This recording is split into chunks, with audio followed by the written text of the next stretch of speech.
Espérame por la mañana.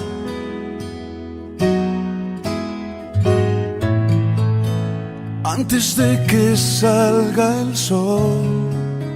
Que resultó en un movimiento mundial. En ese entonces Europa vivía bajo la sombra de la Iglesia Católica Romana y era más un imperio que una iglesia. Coronaba y despojaba reyes y usaba su poder para mantener a las personas en la oscuridad de la superstición. Eso nos suena un tanto extraño, pero en cierto modo, los días de Lutero se parecían a los nuestros. Al igual que hoy, todos tenían una opinión acerca de la Biblia a pesar de que nadie realmente la había leído. Como muchos de nosotros, ellos confiaban en líderes de opinión y las tendencias de sus días, que les decían lo que estaba en la Biblia y si debían creerlo o no.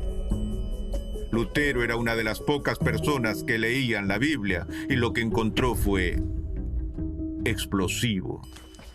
A pesar de que era un monje, Lutero odiaba al Dios de la Biblia. Pero cuando la estudió, el mundo a su alrededor comenzó a tener sentido. Dios cobraba sentido. La importancia de Jesús se fue haciendo evidente. Descubrió la respuesta a su pregunta más profunda. ¿Cómo puede vencerse la maldad? De forma más precisa, ¿cómo podía lidiar con su maldad, con su propio pecado?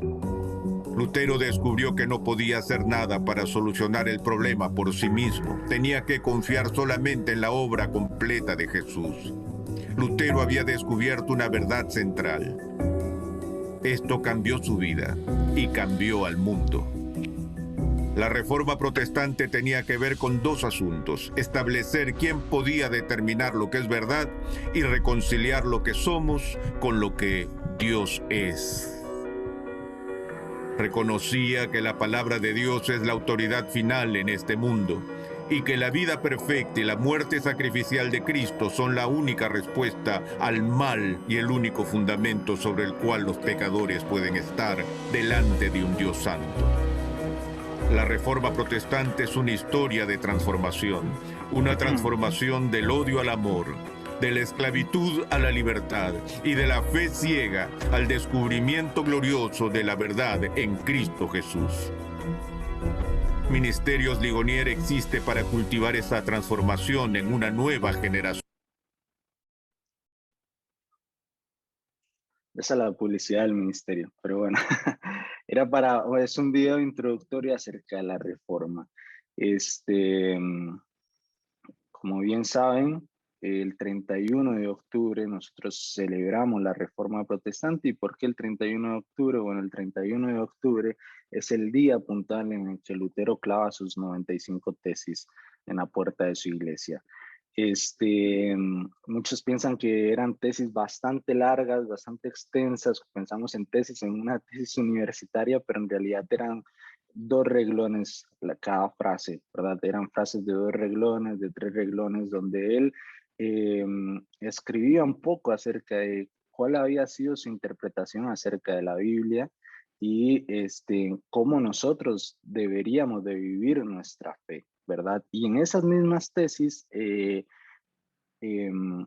hablaba un poco acerca del papel que había jugado el Papa, el papel que había jugado la Iglesia Católica, ¿verdad? Y todo ese sistema que habían creado, que hasta cierto punto había esclavizado la fe de los creyentes.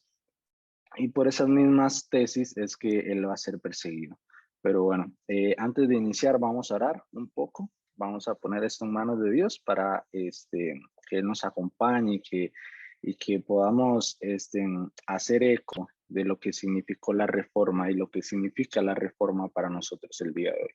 Así que oramos. Señor Jesús, gracias por esta maravillosa mañana en la que podemos estudiar, Señor, en la que podemos reunirnos y aprender más de lo que tú tienes para cada uno de nosotros, Señor. Yo quiero bendecir a cada uno de los líderes, a cada uno de los pastores que está hoy acá reunidos, Señor.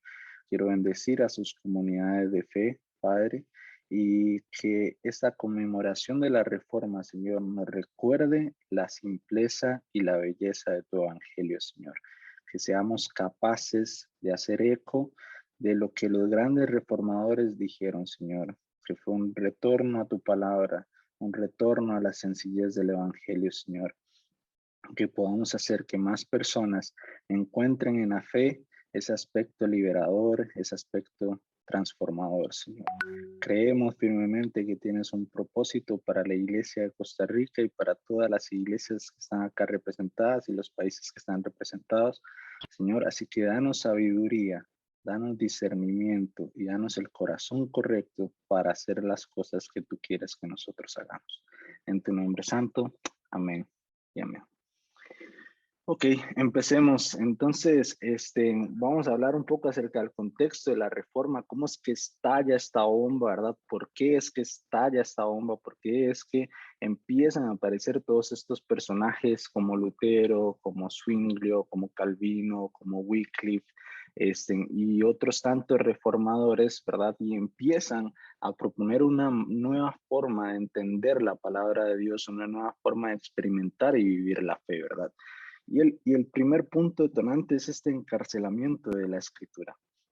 La palabra se vuelve de uso exclusivo para las personas que están en el clérigo o forman parte de la iglesia. Entonces, la gran mayoría de personas que asistían a las iglesias no tenían acceso a la palabra. Y esto por dos razones. Una, porque no se producía tanto la palabra, era un libro que costaba muchísimo de producir, entonces solo las clases altas o las clases religiosas tenían acceso al libro. Y dos, porque estaba escrito en un idioma que que la gran mayoría de personas no hablaba, ¿verdad? El lenguaje del Imperio Romano en ese entonces y el lenguaje de la Iglesia Católica era el latín.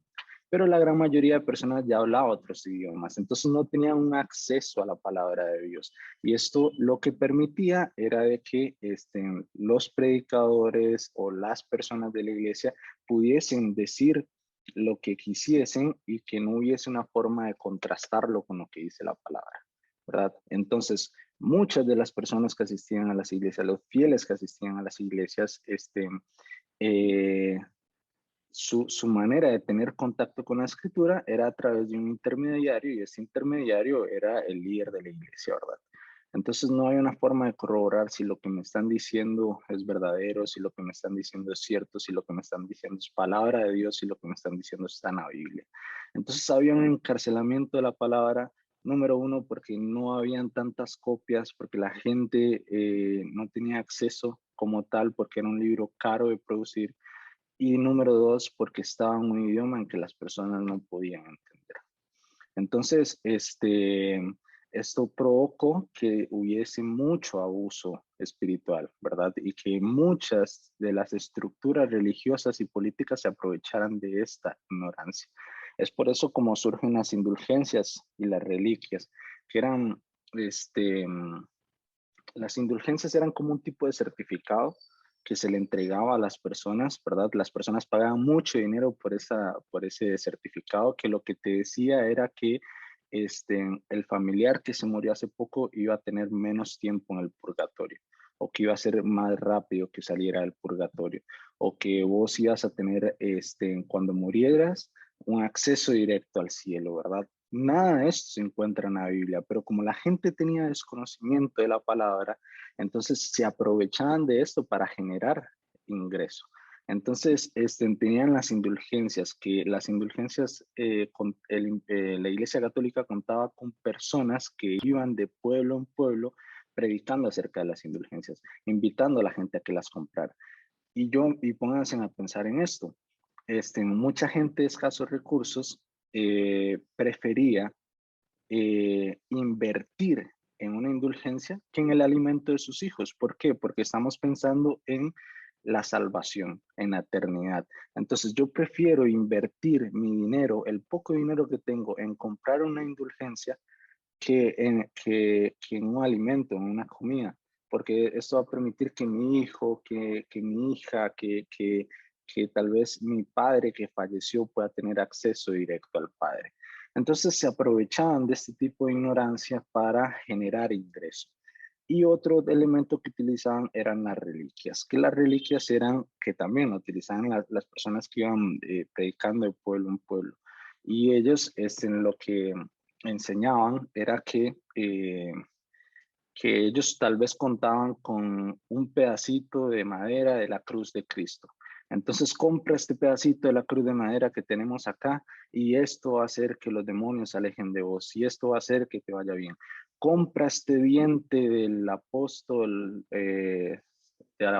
Pablo y esto te va a ayudar, ¿verdad? Entonces, utilizando todo este sistema, ¿verdad? Para hacer que la gente pensara que obteniendo esas cosas o pagando por esas cosas iban a tener relación con el Padre, iban a poder tener acceso este, a Dios, ¿verdad? Entonces era un sistema de mucho abuso espiritual, ¿verdad? Y mucha gente prefería invertir en estas cosas que en las necesidades básicas de su propia familia, producto de esta misma predicación y producto de esta misma enseñanza. Entonces era un contexto bastante desalentador, ¿verdad? Era un contexto bastante triste para mucha gente que fielmente y con humildad se acercaba a las iglesias esperando encontrarse con Dios, esperando encontrarse con un Dios que les ama, que les protege, pero se encontraban con un Dios que está anuente a que falles para castigarte. Entonces, había mucho temor acerca de Dios, había mucho temor acerca de la fe. Y ese temor y ese miedo produjo que surgieran todas estas cosas y que la gente accediera a este tipo de tratos. Y otro punto muy importante fue la infalibilidad papal, yo no sé si ustedes saben, pero en la estructura católica el Papa es la primera fuente de autoridad. Después del Papa están las tradiciones y después de las tradiciones está la escritura, está la palabra. Entonces, digamos, si el Papa interpreta cierto pasaje de la escritura de X o Y forma, entonces es así, ¿ok? Y eso se remonta desde la Edad Media. Entonces, la infalibilidad papal lo que dice es, el Papa no se equivoca. El Papa es el representante de Dios acá en la tierra y lo que el Papa dice se tiene que cumplir. Y lo que el Papa hable es santa verdad, es santa palabra, ¿verdad? Entonces, esto permitía un poder absoluto, ¿verdad? Y que si él decía X o Y situación se tenía que cumplir, ¿verdad? Estuviese acorde a la escritura o no. Y esto produjo todos estos abusos de los que estamos hablando. Pero resulta que aparece este hombre que se llama Lutero, que muchos de ustedes conocen y saben, ¿verdad? Y él era hijo de abogados y él va caminando por el bosque, ¿verdad? Y va orando y le va preguntando, Dios, ¿qué tengo que hacer con mi vida? O qué debo hacer, ¿verdad? Y justo cae un rayo muy cerca de él, ¿verdad? Y él interpreta que ese rayo es Dios llamándole a servirle, ¿verdad? Entonces él decide hacerse monje y, y eso le permitió tener acceso a la palabra. Él empieza a leer la Biblia, ¿verdad? Y se da cuenta que muchas de las cosas que se practican en la iglesia no están acorde a lo que dice la Biblia o no responden a lo que dice la palabra de Dios, ¿verdad? Entonces, el sueño de él era ir a Roma. Él quería conocer Roma, quería conocer el Vaticano, la iglesia, quería estar inmerso en ese mundo. Y cuando va a Roma se encuentra con todo esto, ¿verdad? Lo que le produce una desilusión muy grande, porque ve mucha gente en necesidad, porque ve toda esta corrupción, porque ve todo este maltrato y todo este abuso, ¿verdad? Y eso lo que hace en él es despertarle. Eso lo que hace en él es producirle esta necesidad de reformar, ¿verdad? Y podríamos hablar de las olas, porque normalmente cuando hablamos de la reforma recurrimos a las olas, pero yo nada más quiero compartirles 4 puntos que me parecen importantes, que nos hablan hoy, y yo les ponía como un grito de la reforma hacia nosotros, o esa convocatoria que nos hace la reforma hoy a nosotros como iglesia, ¿verdad?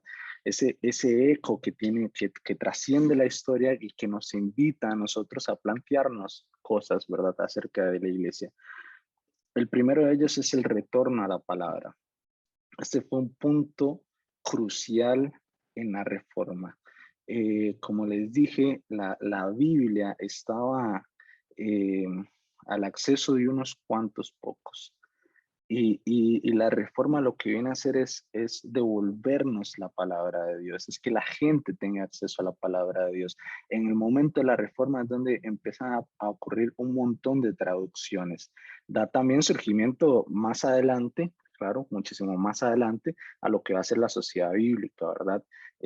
Pero es acá, en este punto, donde empiezan a traducirse la palabra de Dios en lenguas en las que la gente entendiera. Lutero, por ejemplo, la traduce al alemán, Wycliffe empieza su trabajo a traducirle al inglés, ¿verdad? Y entonces empiezan a traducir pequeños fragmentos de la Biblia en los idiomas en los que la gente pueda entender. Imagínense lo que es tener la posibilidad de leer Juan 3:16 en el lenguaje en el que entiendo y entender que Dios me ama, ¿verdad? Y que envió a su Hijo a salvarnos a todos. Entonces, el tener acceso a la palabra me transforma la mente, porque ya no tengo esta visión de este Dios castigador que está esperando a que yo peque o me equivoque para mandar un rayo y partirme en dos, sino que tengo la idea de este Dios que me ama, que entregó a su Hijo por mí, que quiere tener una relación conmigo, que está anuente a escucharme, que su oído está ahí al corazón afligido, a aquel que la está pasando mal.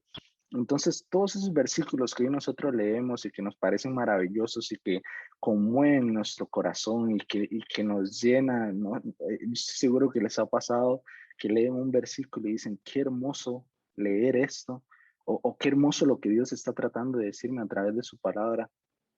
Todo eso que esta gente se había perdido, ahora tiene acceso a ello y transforma la vida. Este es el poder transformador que tiene la reforma. No en Lutero, no en Zwinglio o en los reformadores, sino el poder de la palabra de Dios. Cuando la palabra de Dios está al acceso de nosotros, cuando la palabra de Dios está al acceso de las personas, la vida cambia. La vida de las personas cambia. Y es nuestra tarea como líderes de la iglesia que las personas que asisten a nuestras congregaciones, a nuestras comunidades de fe, tengan una relación personal y directa con la Biblia. En Oseas 4:6 dice que el pueblo perece por falta de conocimiento. Y esto le pasó a la iglesia. El alejarnos, que la iglesia en su momento, la que existía, la iglesia católica, se alejara de la palabra de Dios, dejara de vivir la palabra de Dios, de leerla, de practicarla, produjo que se alejara de lo que Dios tenía para sus hijos, para sus fieles, para su iglesia.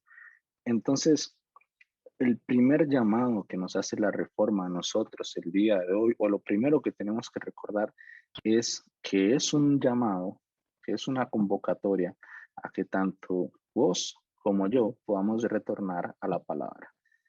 Y es muy frecuente que nosotros como líderes de iglesias, en el afán y en la rutina, recurramos a la palabra para preparar el sermón, o recurramos a la palabra para preparar la prédica de este fin de semana, o para dar el grupo pequeño, o para dar la charla para matrimonios, o para dar la charla para hombres, o el ministerio de mujeres.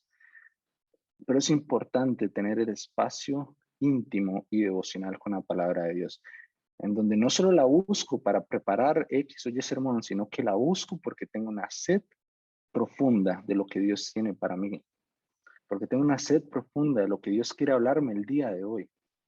Y esto transforma nuestras vidas, y esto transforma nuestras mentes. Y esto fue lo que produjo en Lutero, y esto fue lo que produjo en los reformadores. El encontrarse ellos con la palabra de Dios les transformó su mente, les transformó su corazón, y se dieron cuenta y dijeron, esto no puede seguir así.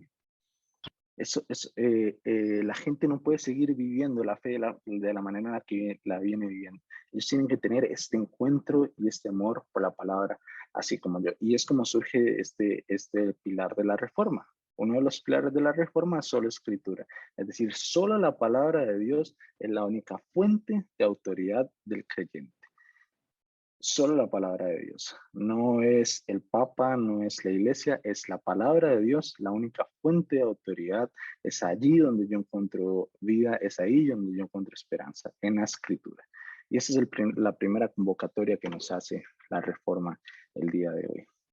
El segundo llamado que nos hace la reforma es hacia la radicalidad.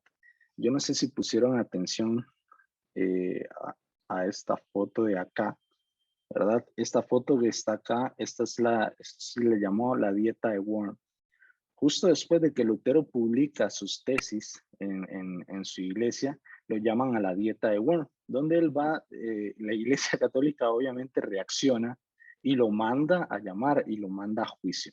Este juicio se llamó la dieta de Worm, que es esta imagen que vemos acá, es una representación de la imagen que vemos acá. A Lutero se le dice en este pasaje, en este periodo de la historia, se le invita a que se retracte de sus palabras.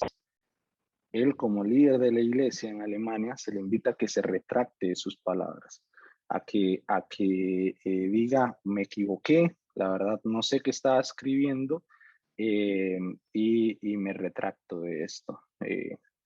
Y él dice una de las frases más famosas de la Reforma.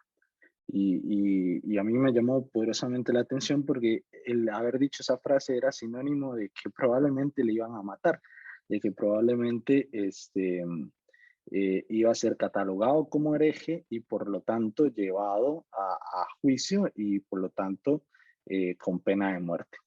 Y Lutero dice una frase que, bueno, ahorita no la tengo textualmente, pero él dice, la única forma que yo me retracte mis palabras es que me lo demuestren a través de la escritura, a través de la palabra. Y este elemento es muy importante, la radicalidad de los reformadores. Él dice, yo me arrepiento. Si ustedes me demuestran que lo que ustedes predican y enseñan está en la escritura, está en la palabra de Dios. Si es así, entonces sí me arrepiento. Y esa radicalidad llevó a que muchos de los reformadores murieran en la hoguera o que muchos de los reformadores fueran torturados por la Inquisición. Porque el compromiso que tenían hacia la palabra de Dios, el compromiso que tenía hacia que las personas tuviesen una relación real y verdadera con Dios, los llevó a que los persiguieran y los llevó a que los asesinaran. Muchas de las personas que tradujeron la Biblia a los idiomas en los que las personas hablaban, fueron llevados a la hoguera y fueron asesinados y fueron perseguidos por la misma iglesia. Juan Hus, que para muchos historiadores es el primero en iniciar la Reforma Protestante, él está 100 años antes que Lutero, a él lo llevan a la hoguera. Y cuando está en la hoguera, él dice, hoy están quemando un ganso, pero dentro de 100 años surgirá un cisne al cual no podrán quemar. No sé si lo dijo de forma profética o qué, pero 100 años después explota la Reforma Protestante. Lo mismo que trató de enseñar Juan Hus 100 años antes de Lutero, es lo mismo que enseña Lutero 100 años después. Y muchos de los reformadores fueron llevados a la hoguera y fueron asesinados y fueron perseguidos por la radicalidad de su mensaje. Y hoy vivimos tiempos complejos y vivimos tiempos muy difíciles, de relativismo puro. Es decir, si vos tomas una postura, entonces sos catalogado de radical, de retógrada, de un montón de adjetivos, ¿verdad? Pero la iglesia está llamada a ser radical, es decir, esto es la verdad, este es el camino, esta es la vida. No hay otro lugar por donde nosotros podamos encontrar salvación, es en la persona de Jesús. Y hay muchas tendencias y la iglesia hoy está enfrentando muchas corrientes de pensamiento, muchas ideologías que nos quieren llevar por otro lado. Y que si vos te comprometes y sos radical, entonces sos tratado de X o Y forma, inclusive marginado. Este es un grito de la Reforma para nosotros hoy. Debemos ser radicales y debemos de comprometernos con lo que el Señor nos ha dicho y tomar posturas concretas y acordes a lo que la palabra nos dice. Los reformadores estaban conscientes de lo que estaban haciendo y el peligro que implicaba oponerse a lo que se enseñaba en ese momento. Igual, aún así, lo hicieron. Igual, aún así, se mantuvieron fieles a sus convicciones creyendo que lo que estaban haciendo era un favor a la iglesia, y que lo que estaban haciendo iba a permitir que más personas tuviesen acceso a la palabra de Dios y tuviesen acceso a tener una relación con Dios. Debemos ser radicales y debemos comprometernos a lo que Dios tiene para nosotros y lo que Dios tiene para su iglesia el día de hoy. En tiempos adversos de relativismo, el ser fundamentales y apegarnos a la doctrina es lo que nos va a salvar. En Deuteronomio 28, el versículo 14, dice, es una invitación de Dios a que jamás, jamás, jamás nos apartemos de la palabra de Él, de los mandamientos, de sus estatutos, que nunca nos separemos de lo que Él ha dicho, de lo que Él ha escrito para nosotros, para seguir y servir a otros dioses. Y llámese hoy en día para seguir y servir a otras ideologías, a otras formas de pensamiento. En la palabra de Dios está lo que nosotros necesitamos. Entonces, este es el segundo concepto, la radicalidad de los reformadores. Teníamos en un primer aspecto el retorno a la palabra, en un segundo aspecto la radicalidad, y en este tercer aspecto es esta frase. Esta frase fue acuñada por los reformadores. Muchos de los reformadores en sus escritos, si las leen, en sus cartas, en sus comentarios que hicieron, ponían esta frase, en reforma. Y es una oración planteada en tiempo progresivo, es decir, en reforma. Estamos en constante reforma, estamos en constante transformación. Y esta es una convocatoria a nosotros como iglesia de pensar y reflexionar acerca de la iglesia hoy en día. ¿Necesitamos una reforma? Lo pregunto, lo hago en forma de pregunta. ¿Necesitamos una reforma?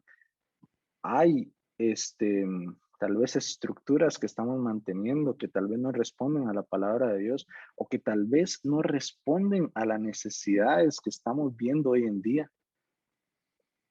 a las realidades que estamos afrontando hoy. La iglesia está respondiendo a las necesidades de las personas, del que se acerca buscando algo en qué creer, algo en quién depositar su esperanza. Estamos respondiendo ante las necesidades de las personas. Entonces, esta era una frase muy importante para los reformadores. Los reformadores decían, en reforma, nos encontramos en reforma. Y en reforma es un pensar y un reflexionar acerca de la iglesia. Y siempre es importante que como líder de la iglesia, como líderes de la iglesia que ustedes son, tanto de Costa Rica como del país que están representando, estemos pensando en esto. Estemos pensando en la iglesia. Estemos pensando en qué tenemos que hacer, en qué tenemos que mejorar, en qué, cuál va a ser nuestra postura acerca de esto, cuál va a ser nuestra respuesta ante esta necesidad que está enfrentando la población.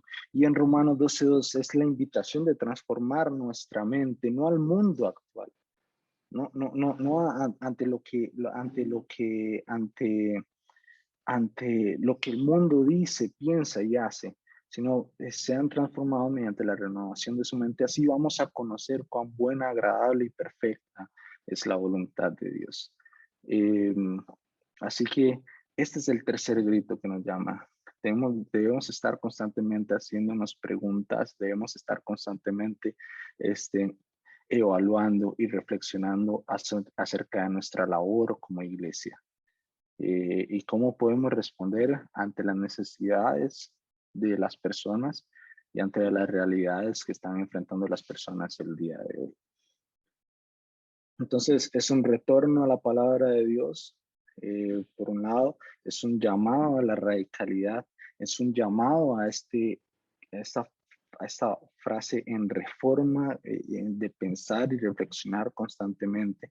Y por último, y este es el más importante y el que más me apasiona a mí, es que la reforma fue un llamado a volver a la sencillez del evangelio. Muchas personas piensan que cuando surge la reforma es como que los reformadores presentaron una nueva manera de interpretar el evangelio. era algo novedoso. Y en realidad el llamado a la reforma fue un llamado a volver a la sencillez del Evangelio, un llamado de volver a las enseñanzas de Jesús. Y eso es lo que me mueve el corazón. Pasa también con los profetas. Cuando nosotros leemos la palabra, vemos que se dice que el 95-96% de la profecía dentro de la Biblia eh, no es predictiva, o sea, no nos habla acerca de hechos futuros. Y la labor profética, la labor del profeta era traer una palabra viva, una palabra fresca al pueblo que estaba enfrentando situaciones adversas, ¿verdad? Pero si ustedes se ponen a analizar, el mensaje de los profetas es recordar lo que el Señor ya les había dicho. Y la labor de los reformadores fue eso mismo. Cuando hablamos de reforma, no estamos hablando de una nueva interpretación de algo nuevo, algo novedoso, no. Estamos hablando de que fueron personas que nos devolvieron y nos dijeron, esto fue lo que se enseñó, esto fue lo que se dijo, este es el mensaje, este es el evangelio, ese es el centro. Fue una convocatoria y un llamado a volver a lo que Jesús había dicho, a lo que Jesús nos había invitado a practicar. Y en los profetas los encontramos. La mayoría de profecía predictiva que nos habla acerca de eventos futuros está en Daniel, está en Ezequiel, está en parte en Isaías, ¿verdad? Pero el grosso en la Biblia de la profecía son los profetas recordando lo que el Señor ya había dicho, recordando lo que Dios ya les había dicho. Y los reformadores hacen este mismo trabajo, hacen una convocatoria a volver a la sencillez del evangelio, a la sencillez de la palabra del Señor. En Miqueas 6:8, este es un pasaje hermoso, dice, ya te he declarado lo que es bueno, es decir, yo ya te he hablado, yo ya te he dicho lo que es bueno, lo que debes de hacer. Es algo que vos ya sabes, es algo que ya hemos conversado, que debes de practicar la justicia, de que debes amar la misericordia y que debes humillarte ante tu Dios. Y eran principios básicos, eran principios elementales que tal vez olvidamos, ¿verdad? Y nos dejamos llevar por la estructura, nos dejamos llevar por la agenda, nos dejamos llevar por el activismo dentro de nuestras iglesias, pero siempre debemos de pensar que si todo lo que estamos haciendo en nuestra iglesia nos está llamando a volver a la sencillez del evangelio. Evangelio viene de esta palabra evangelio en griego, que significa buena noticia. Y el evangelio que nosotros predicamos es una muy buena noticia. Una muy buena noticia para el desamparado, una muy buena noticia para el que está angustiado, una muy buena noticia para el que está triste, el que se siente solo, el que tiene depresión, el que tiene ansiedad. Es una muy buena noticia. Y en los tiempos de la reforma, para llegar a esa buena noticia, tenías que comprar esto, tenías que hacer lo otro, tenías que hacer X y Y cantidad de cosas. Y los reformadores lo que nos dicen es, volvamos a la sencillez del evangelio. Es decir, volvamos a la sencillez del mensaje y de la palabra, al centro del mensaje de Jesús. Y es que el reino de los cielos está cerca y está haciendo esta convocatoria a cada uno de que forme parte de él. Por último, quería dejarles esta frase de Wycliffe, que fue uno de los reformadores más importantes y encargado de la traducción también al inglés de la palabra de Dios. Hoy existe la Fundación Wycliffe, que también se encarga de traducir la palabra de Dios. Y bueno, Wycliffe fue perseguido. La foto que vemos de fondo fue también otro juicio que se le hizo por traducir la palabra al lenguaje en que la gente pensaba y entendía. Y él dijo esta frase, él dijo, estoy listo para defender mis convicciones hasta la muerte. He seguido las sagradas escrituras. El llamado que nos hace la reforma y por qué es importante conmemorarla y por qué es importante leerla estudiarla y contextualizarla a la iglesia el día de hoy, es porque es un llamado constante a pensarnos en reforma y a pensarnos a envolver a la sencillez de la palabra y en ser radicales ante lo que Dios ha puesto en nuestros corazones. Así que permítanme orar para finalizar. Y, y bueno, espero que este repaso histórico breve haya sido de provecho para cada uno de ustedes y,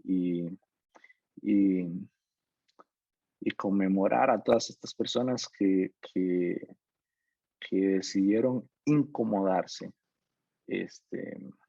viendo lo que tenían enfrente. Así que oramos. Señor Jesús, gracias porque sos bueno. Gracias porque dice tu palabra que donde hayan dos o más reunidos tú estarás. Y sabemos que tú estás acá. Así que quiero pedirte que tú sigas hablando a nuestros corazones, Señor.